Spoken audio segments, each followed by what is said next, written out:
Hello student, मैं Tripti Sadani, assistant professor Harda degree college Harda. मैं आपके सामने जो आपका टॉपिक फाइनेंशियल मैनेजमेंट, जो आपके बीबीए सेकेंड ईयर में और बीकॉम सेकेंड ईयर ऑनर्स में दोनों में ही ये टॉपिक चलता है, उनके कुछ पॉइंट्स यूनिट वाइज पेपर में पैटर्न जो आपका है उसमें इम्पोर्टेंट्स जो क्वेश्चंस हैं आपके वो लेकर आई हूँ। आप जो एग्ज़ाम्स दे रहे हैं उसमें पेपर पैटर्न आपका फर्स्ट क्वेश्चन जो रहता है, पहला सेक्शन 3 सेक्शन में पेपर आता है। फर्स्ट सेक्शन आपका ऑब्जेक्टिव टाइप रहता है, तो अगर आप टॉपिक वाइज डीपली पढ़ाई करते हैं तो ऑब्जेक्टिव्स आप इजीली सॉल्व कर सकते हैं। उसमें 5 आपके ऑब्जेक्टिव आते हैं, ईच क्वेश्चन आपका 1 मार्क का रहता है, तो 5 नंबर के ऑब्जेक्टिव सेक्शन 1 में रहेंगे। सेक्शन 2 में जो रहेगा आपका 2-2 नंबर के क्वेश्चन रहेंगे। हर क्वेश्चन के अथवा में एक क्वेश्चन रहेगा, यूनिट वाइज 5 क्वेश्चन रहेंगे और उन्हीं के अथवा में 5 उनके क्वेश्चन, 10 क्वेश्चन में से आपको 5 क्वेश्चन करने रहेंगे 2-2 नंबर के। थर्ड सेक्शन जो आपका 5-5 नंबर वाला है, जिसमें भी 5 क्वेश्चंस रहेंगे, 5 के अथवा में हर यूनिट से 5 क्वेश्चन रहेंगे, तो 5-5 नंबर के 5 क्वेश्चंस, 2-2 नंबर के 5 क्वेश्चन। अब हम यूनिट वाइज देखेंगे जो आपके important exam point of view से कि हमें कौन कौन से टॉपिक पढ़ने हैं। तो फर्स्ट यूनिट्स में जो आपके मेन टॉपिक्स हैं, सबसे पहला टॉपिक आता है फाइनेंशियल मैनेजमेंट की बात कर रहे हैं, मतलब वित्त की व्यवस्था करना, मैनेजमेंट करना। फाइनेंस का मैनेजमेंट हम कैसे करते हैं, फाइनेंस को मैनेज करने के लिए हमको कौन कौन सी मेथड्स यूज़ करनी है, वो सब हमको इस टॉपिक में पढ़ना है। ये टॉपिक हमारा 2 क्लास में चल रहा है, BBA second year and BCom second year honours में। तो फर्स्ट यूनिट में फर्स्ट टॉपिक, ये यूनिट वाइज जो सेक्शन हमने डिवाइड किए हैं अभी बीबीए के पैटर्न से किए हैं, इसमें आपको बीकॉम ऑनर्स में जो टॉपिक कॉमन है वो सभी मैं आपको बता दूंगी। मेनली टॉपिक सभी कॉमन है, उनको 1-2 टॉपिक ज़्यादा है ऑनर्स में, तो वो मैं आपको अलग से और बता दूंगी। सबसे पहला फर्स्ट यूनिट में finance function and it's objective. अब फाइनेंस, वित्त, रुपया क्या है, फाइनेंस कहाँ से एक व्यक्ति लाता है, कैसे लाता है। अगर बिजनेस पॉइंट ऑफ व्यू से देखें तो फाइनेंस के क्या क्या काम हैं, किस तरह से हम फाइनेंस इकट्ठा करेंगे और उसका कहाँ कहाँ हम यूज़ करेंगे।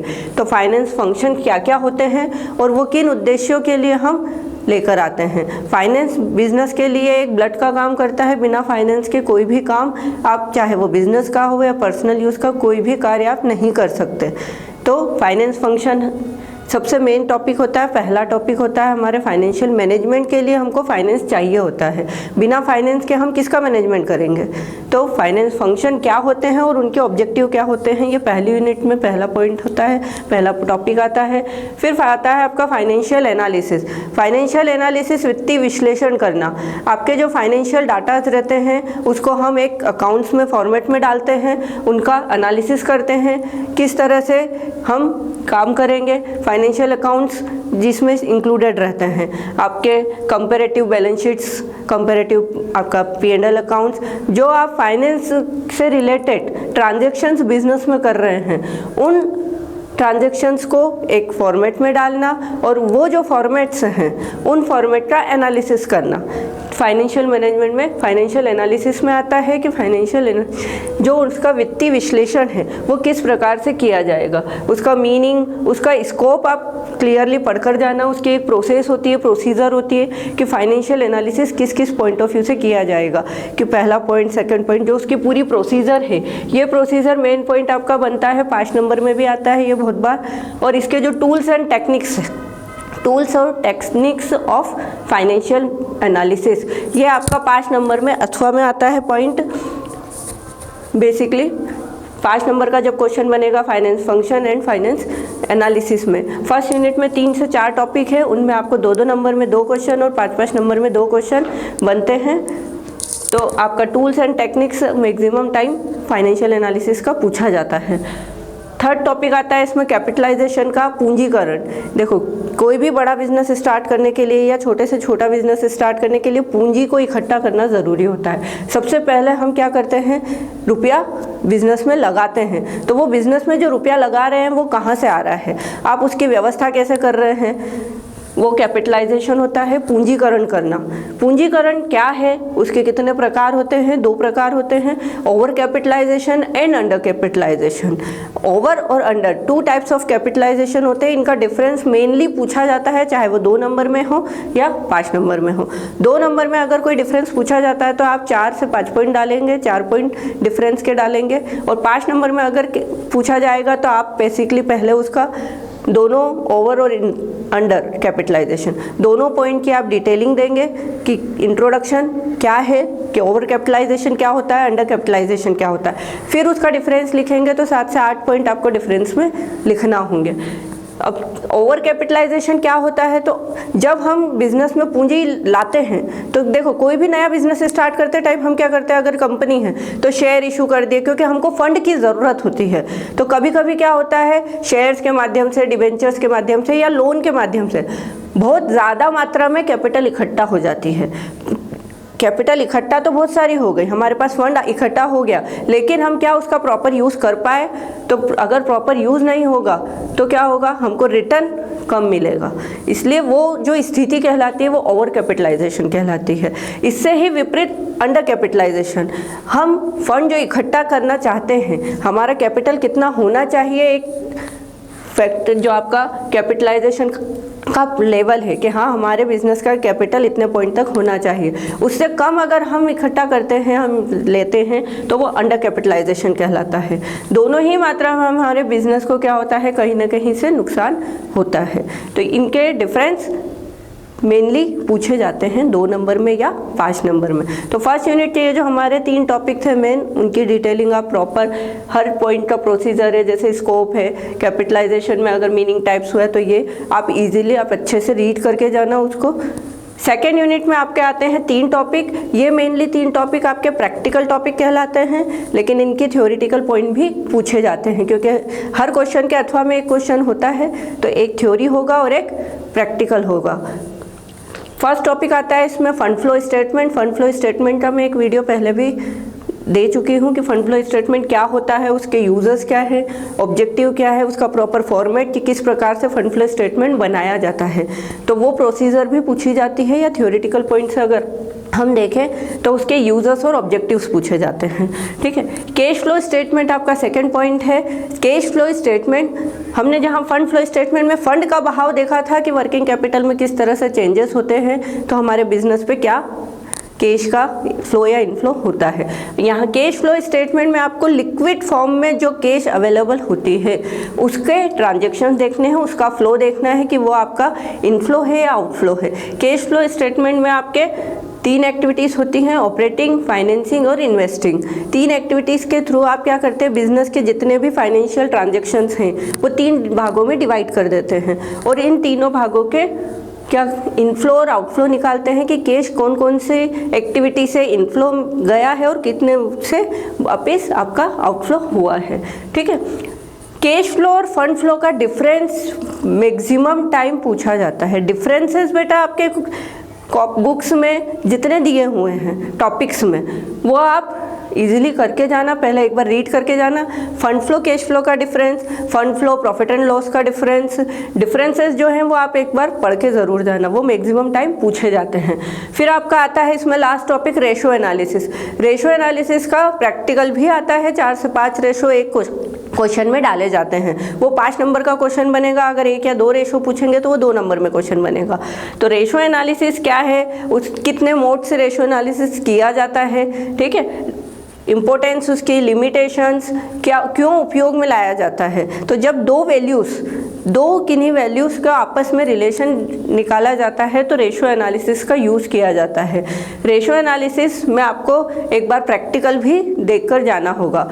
कैश फ्लो स्टेटमेंट में प्रैक्टिकल आप ऑपरेटिंग एक्टिविटी से रिलेटेड केवल एक पूछ सकते हैं, ठीक है, या एक कैश फ्लो स्टेटमेंट नॉर्मल बनाना, किस प्रकार से बनाया जाता है कैश फ्लो स्टेटमेंट, उसके कुछ प्रैक्टिकल्स भी आप एक बार देख कर जाना। ठीक है, रेशो एनालिसिस में लिक्विड फॉर्म के रेशो एनालिसिस आपका cash current ratio, liquid ratio, आपका टर्नओवर से रिलेटेड जो रेशो होते हैं, जो क्लासिफिकेशन ऑफ रेशो है, वो अगर क्वेश्चन आता है तो आपको प्रॉफिटेबिलिटी, लिक्विडिटी, टर्नओवर, ये सब डिवाइड करके एक प्रॉपर चार्ट बना के शो करना। उसके बाद सभी टाइप्स के आप रेशोस डिस्क्राइब करना, फॉर्मूले सभी के पढ़ के जाना रेशो एनालिसिस में।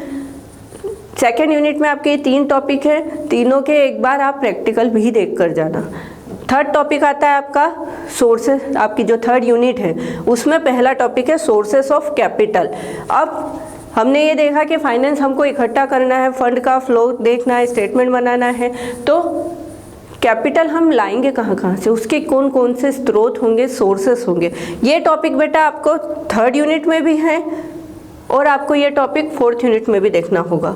2 यूनिट में आपको ये सेम टॉपिक चलेगा, सोर्सेस ऑफ कैपिटल। ये एक इम्पोर्टेंट टॉपिक है, ये कभी कभी थर्ड यूनिट में भी आ जाता है और ये कभी कभी फर्स्ट यूनिट में भी डाल देते हैं कि आपकी पूंजी के स्रोत क्या हैं, कितने माध्यम से आप रुपया फंड इकट्ठा कर सकते हैं, रुपया ला सकते हैं कैपिटल के रूप में। तो मेनली इसके 3 टाइप होते हैं। शॉर्ट टर्म कि हमने कम समय के लिए अगर कोई कहीं से व्यवस्था करनी है जो कम समय में हम रिटर्न कर सकते हैं, शॉर्ट टर्म सोर्सेस। सेकेंड होता है मीडियम टर्म सोर्सेस और थर्ड होता है लॉन्ग टर्म सोर्सेस।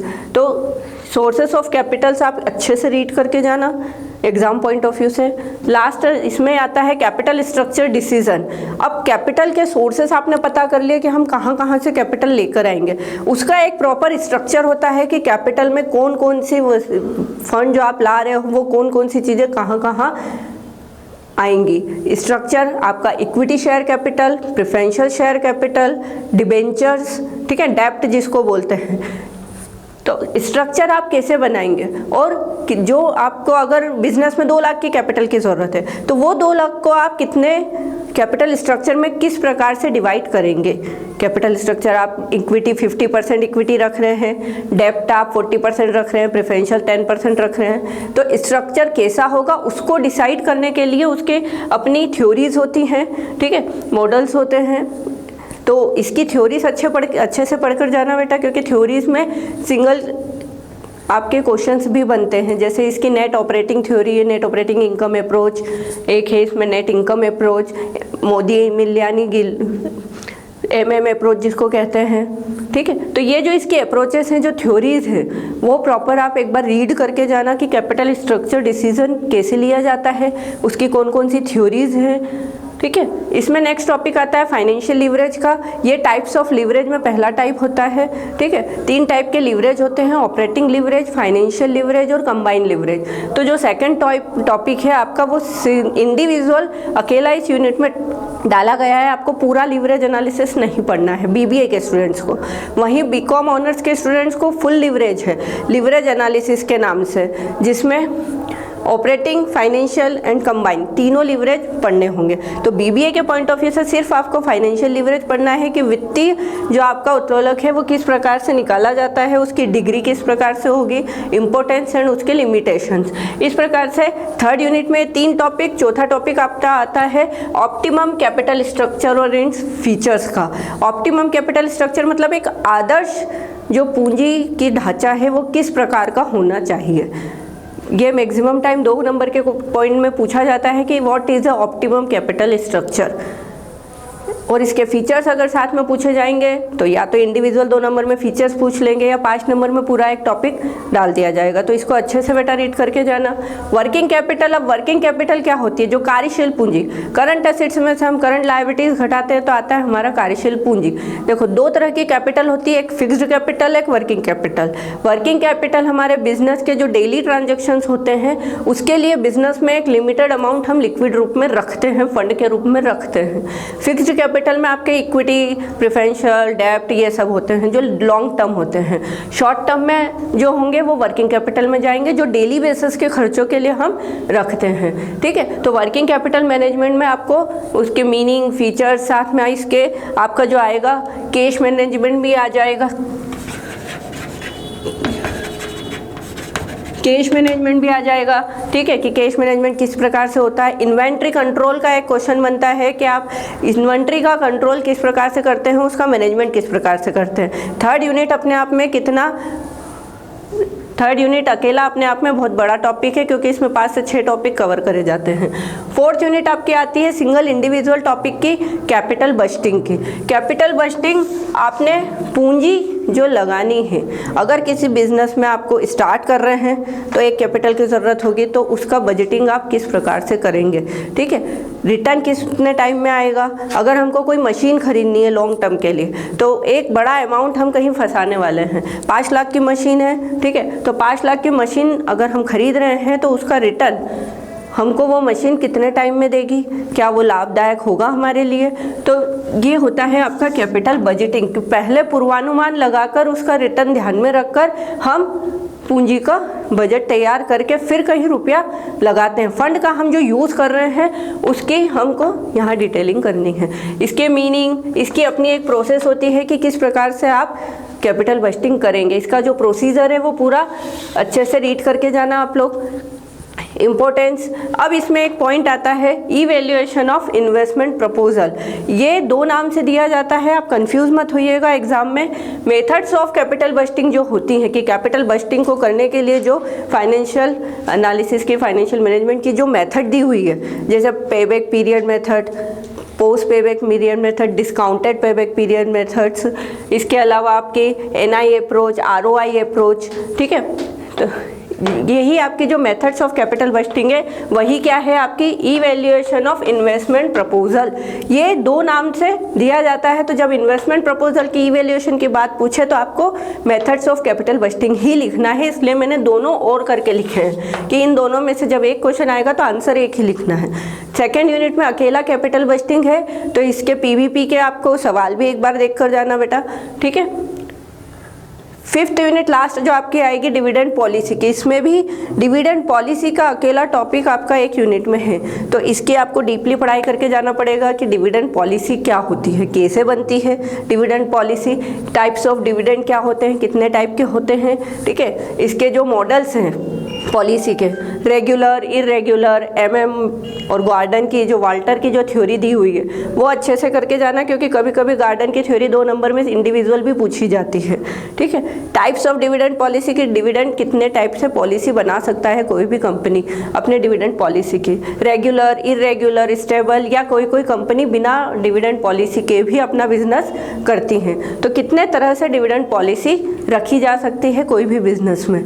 इस तरह से आपके 5 यूनिट में जो इंपॉर्टेंट टॉपिक्स थे, ये जो 5 यूनिट है स्पेशली बीबीए सेकेंड ईयर के स्टूडेंट्स के लिए है। बीकॉम ऑनर्स में मैक्सिमम पॉइंट्स यही सब आते हैं, बस उनको अगर एक्स्ट्रा हम देखें तो उनको आता है cost of capital. B Com honours के स्टूडेंट अगर हैं आप, तो आपको एक टॉपिक कॉस्ट ऑफ कैपिटल का भी देखना है कि हमारी जो कॉस्ट ऑफ कैपिटल में इक्विटी शेयर कैपिटल है, cost of equity share, cost of preferential share, तो उनके प्रैक्टिकल प्लस उनकी थ्योरी दोनों चीज़ आपको अच्छे से रीड करके जानी है। ओके बेटा, thank you, all the best.